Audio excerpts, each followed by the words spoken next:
Hello दोस्तों, आप सभी का स्वागत है हमारे यूट्यूब चैनल एस कोचिंग पे।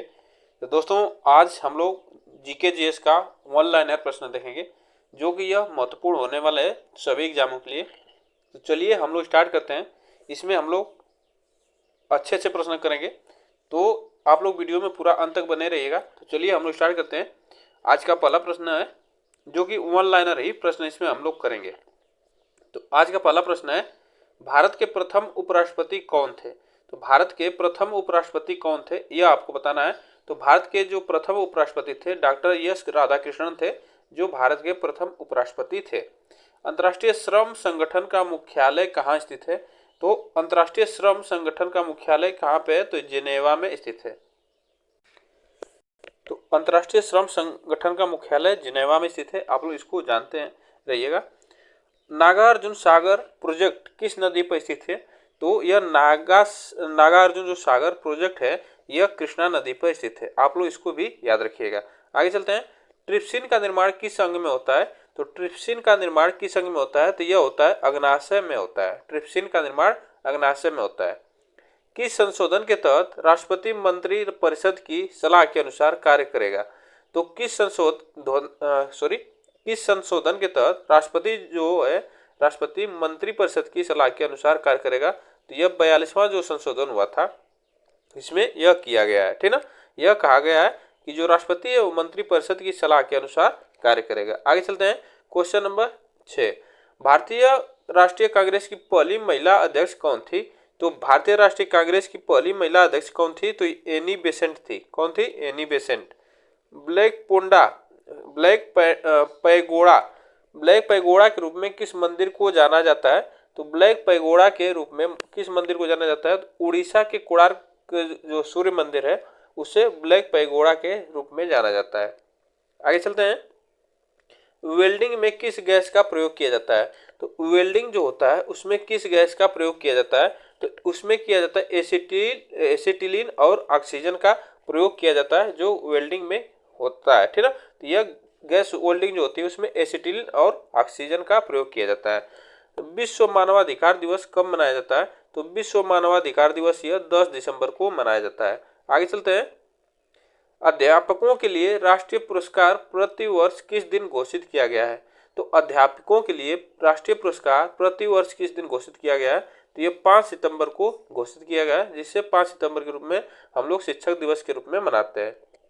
मानव वन्य पशु विहार किस राज्य में है?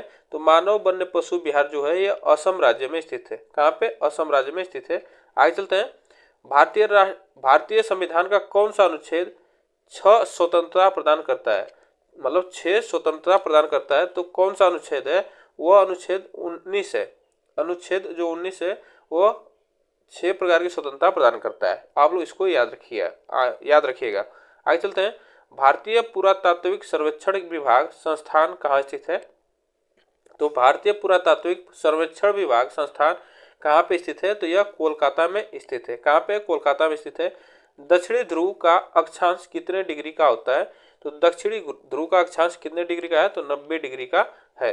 आगे चलते हैं। क्वेश्चन नंबर 15, वानर सेना और मंजरी सेना का संबंध किस आंदोलन से है? तो वानर सेना और मंजरी सेना का संबंध सविनय अवज्ञा आंदोलन से संबंधित है। आगे चलते हैं। वर्णांधता एक रोग है, कैसा है? तो यह अनुवांशिक रोग है। यह अनुवांशिकता के अनुसार यह चलता रहता है। आगे चलते हैं। द्वितीय विश्व युद्ध में जर्मनी द्वारा पहला हमला किस देश पर किया गया था? जो द्वितीय विश्व युद्ध हुआ था उसमें जर्मनी ने पहला हमला किस देश पर किया था? तो पोलैंड पे किया था। किस पे? पोलैंड पे किया था। आगे चलते हैं। क्वेश्चन नंबर 18, एलपीजी सिलेंडर का वजन कितने किलोग्राम का होता है? जो एलपीजी सिलेंडर होता है उसका वजन कितने किलोग्राम का होता है यह आपको बताना है। तो वो उसका वजन होता है 14.2 किलोग्राम का। 14.2 किलोग्राम का एलपीजी सिलेंडर का वजन होता है। और इसमें गैस जब भरी जाती है तो यह हो जाता है इसमें 29 दशमलव कुछ होता है। तो यह उसका वजन जब इसमें गैस भरी जाती है तो 29 दशमलव कुछ इसका वजन हो जाता है। तो आप लोग इसको याद रखिएगा। आगे चलते हैं। क्वेश्चन नंबर 19, अरुणाचल प्रदेश के प्रथम ज्ञानपीठ पुरस्कार जीतने वाले व्यक्ति कौन थे? तो यह सतीश नारायण थे, जो अरुणाचल प्रदेश के प्रथम ज्ञानपीठ पुरस्कार जीतने वाले पहले व्यक्ति हैं। आगे चलते हैं। दिल्ली स्थित जामा मस्जिद का निर्माण किसने करवाया था? तो दिल्ली स्थित जामा मस्जिद का निर्माण किसने कराया था? तो यह शाहजहां ने करवाया था। आगे चलते हैं। प्रसिद्ध प्रसिद्ध गीत ये मेरे वतन के लोगों के रचयिता कौन कवि हैं? तो यह है कौन? प्रदीप है, जो ये मेरे वतन के लोगों यह रचयिता है। आप लोग कौन? प्रदीप। आप लोग इनको याद रखिएगा। आगे चलते हैं। भारतीय संविधान की 8वीं अनुसूची में कितनी भाषाओं को शामिल किया गया है? तो कितनी भाषाओं को शामिल किया गया है? तो 22 भाषाओं को शामिल किया गया है। कितनी भाषाओं को? तो 22 भाषाओं को शामिल किया गया है। आप लोग इसको याद रखिएगा। आगे चलते हैं। संघ सूची पर आधारित नीति कौन सी है? तो यह संघ सूची किस पे आधारित है? संघ सूची किस पे आधारित है? तो यह आधारित है विदेशी नीति पर आधारित है। किसी राज्य का उच्चतम विधि अधिकारी कौन होता है? तो वह कौन होता है? तो एडवोकेट जनरल होता है, ठीक ना। तो यह देखिए, किसी राज्य का अगर उच्चतम जो विधि अधिकारी होता है, जो कानून बनाने की बात करता है, तो एडवोकेट जनरल इसमें होता है, ठीक ना। तो आप लोग इसको याद रखिएगा। आगे चलते हैं। क्वेश्चन नंबर, भारत का सबसे दक्षिणतम बिंदु कौन सा है? तो भारत का सबसे दक्षिणतम बिंदु कौन सा है? तो ये इंदिरा पॉइंट है, भारत का सबसे दक्षिणतम बिंदु। आगे चलते हैं। नाचने वाली लड़की की मूर्ति कहाँ से प्राप्त हुई थी? तो नाचने वाली लड़की की मूर्ति यह मोहनजोदड़ो से प्राप्त हुई थी। आप लोग इसको याद रखिएगा। नाचने वाली लड़की की मूर्ति जो प्राप्त हुई थी, अब मोहनजोदड़ो से प्राप्त हुई थी। आगे चलते हैं। हड़प्पा सभ्यता में मोहरे कहाँ से बनी थी? तो हड़प्पा सभ्यता में मोहरे कहाँ से बनी थी? तो यह सेल खड़ी से यह मोहरे बनी थी। किसने मानव बंधुत्व का धर्म उपदेश दिया? तो किसने मानव बंधुत्व का धर्म उपदेश दिया? तो यह गुरु नानक ने मानव बंधुत्व का धर्म उपदेश दिया है।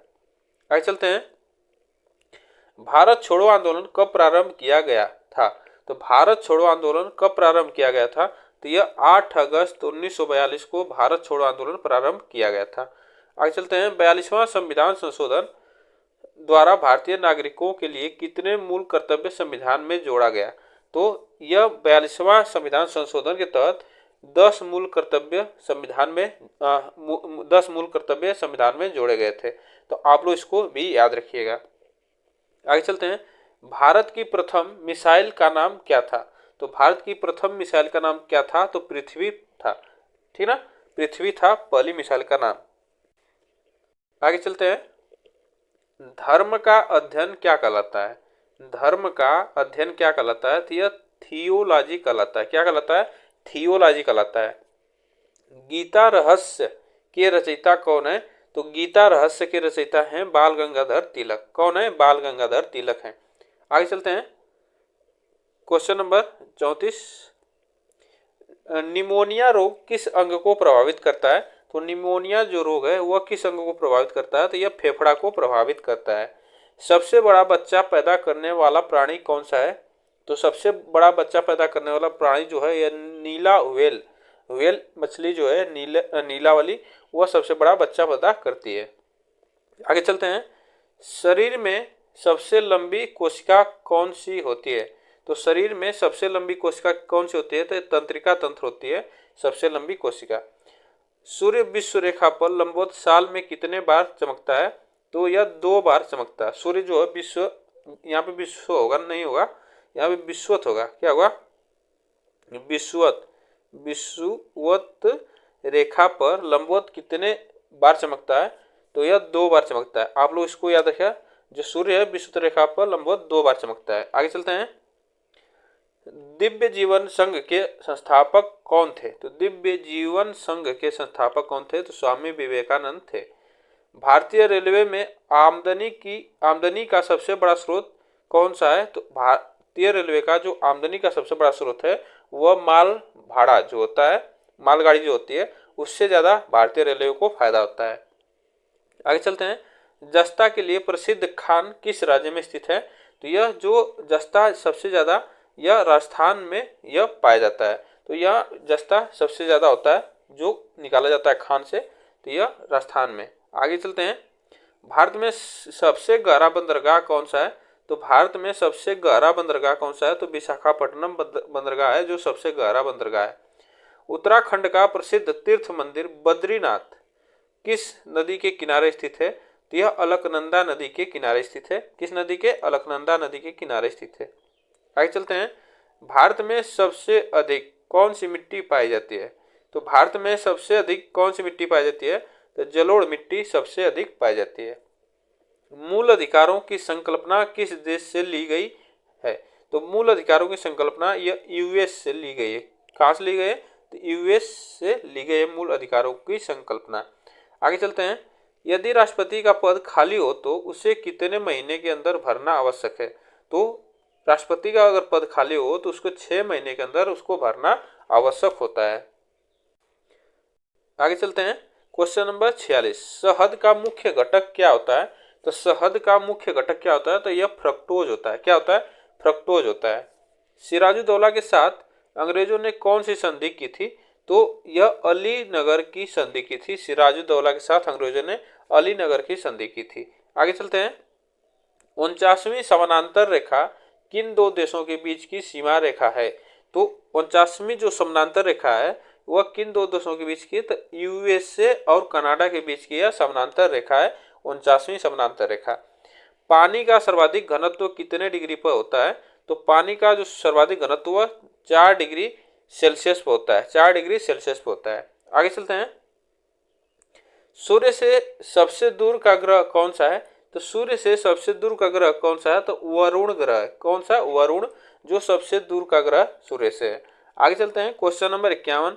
लखनऊ शहर किस नदी के तट पर स्थित है?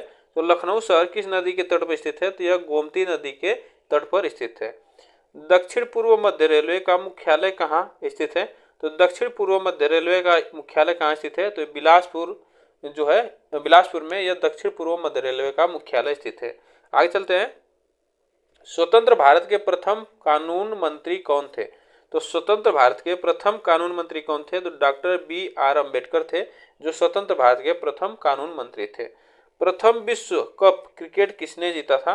तो प्रथम विश्व कप क्रिकेट किसने जीता था? तो यह वेस्ट इंडीज ने प्रथम विश्व कप क्रिकेट जीता था। आगे चलते हैं। Question number 55। संयुक्त राष्ट्र की प्रथम महिला अध्यक्ष कौन थी? तो संयुक्त राष्ट्र की बात कर रहा है, तो यह संयुक्त राष्ट्र की प्रथम महिला अध्यक्ष कौन थी? तो श्री विजया लक्ष्मी पंडित थी जो संयुक्त राष्ट्र की प्रथम महिला अध्यक्ष थी। भारत में सबसे अधिक वर्षा वाला स्थान कौन सा है? तो यह है जो भारत में सबसे ज्यादा वर्षा होती है तो मार्सिनराम में होती है, जो कि कहाँ पे है? तो मेघालय में। कहाँ पे? मेघालय में है। आप लोग इसको याद रखें, मेघालय में है। आगे चलते हैं। Question number 57। घाना पक्षी विहार किस राज्य में स्थित है? तो घाना पक्षी विहार यह राजस्थान राज्य में स्थित है। राजस्थान राज्य में स्थित है। भारत के समुद्री मार्ग का अन्वेषण किसने किया था? तो भारत के समुद्री मार्ग का अन्वेषण किसने किया था? तो यह वास्को डी गामा ने भारत के समुद्री मार्ग का अन्वेषण किया था।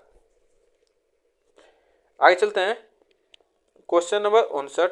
डेल्टा का नामकरण किसने किया था? तो डेल्टा का नामकरण किसने किया था? तो यह हेरोडोटस ने डेल्टा का नामकरण किया था। तो आप लोग इसको याद रखिए, डेल्टा का नामकरण हेरोडोटस ने किया था। आगे चलते हैं। Question number 60। भारत का लौह पुरुष किसे कहा जाता है? तो भारत का लौह पुरुष किसे कहा जाता है? तो सरदार वल्लभ भाई पटेल को भारत का लौह पुरुष कहा जाता है। प्रथम परमाणु बम विस्फोट कहाँ हुआ था? तो प्रथम जो परमाणु बम विस्फोट हुआ था जो अमेरिका ने किया था हिरोशिमा पर, जापान में यह हिरोशिमा स्थान है, वहां पे यह किया था सबसे पहले। आगे चलते हैं। पाकिस्तान को अलग राज्य बनाने के लिए मुस्लिम लीग ने सबसे पहले कब मांग की थी? तो पाकिस्तान को अलग राज्य बनाने के लिए मुस्लिम लीग ने सबसे पहले कब मांग की थी? तो 1940 में यह मांग की थी। आगे चलते हैं। Question number 63। भारत के सर्वोच्च न्यायालय के जजों की निवृत्ति की उम्र कितनी होती है? तो यह होती है 65 वर्ष होती है। कितनी होती है? 65 वर्ष होती है। आप लोग इसको याद रखिएगा। आगे चलते हैं। राष्ट्रीय साक्षरता दिवस कब मनाया जाता है? तो राष्ट्रीय साक्षरता दिवस जो मनाया जाता है 8 सितंबर को राष्ट्रीय साक्षरता दिवस मनाया जाता है। कोआला नामक जानवर कहाँ पाया जाता है? तो कोआला नामक जानवर कहाँ पाया जाता है? तो ये ऑस्ट्रेलिया में कोआला नामक जानवर पाया जाता है। आगे चलते हैं। किस वर्ष हावड़ा से हुगली तक दूसरी रेलगाड़ी चलाई गई थी? तो किस वर्ष हावड़ा से हुगली तक दूसरी रेलगाड़ी चलाई थी? चलाई गई थी। तो 1854 में दूसरी रेलगाड़ी चलाई गई थी। ध्रुवीय क्षेत्र में चलने वाली बर्फ की आंधी को क्या कहा जाता है? तो ध्रुवीय क्षेत्र में चलने वाली जो बर्फ की आंधी होती है उससे बलिजड़ कहते हैं। क्या कहते हैं? बलिजड़ कहते हैं। आगे चलते हैं और यह आज का लास्ट क्वेश्चन है। कोलकाता में स्थित नेशनल लाइब्रेरी का पुराना नाम क्या था? तो कोलकाता में स्थित नेशनल लाइब्रेरी का पुराना नाम क्या था? Imperial library. क्या था? इंपीरियल लाइब्रेरी जो नेशनल लाइब्रेरी का पुराना नाम था। तो दोस्तों यह आज का इतना क्वेश्चन था। तो आप लोग को वीडियो कैसी लगी कमेंट बॉक्स में जरूर बताइएगा। आप वीडियो को ज़्यादा से ज़्यादा शेयर करिएगा और वीडियो को लाइक करिएगा और चैनल को सब्सक्राइब करिएगा। फिर मिलते हैं नेक्स्ट वीडियो में। आज के लिए बस इतना ही।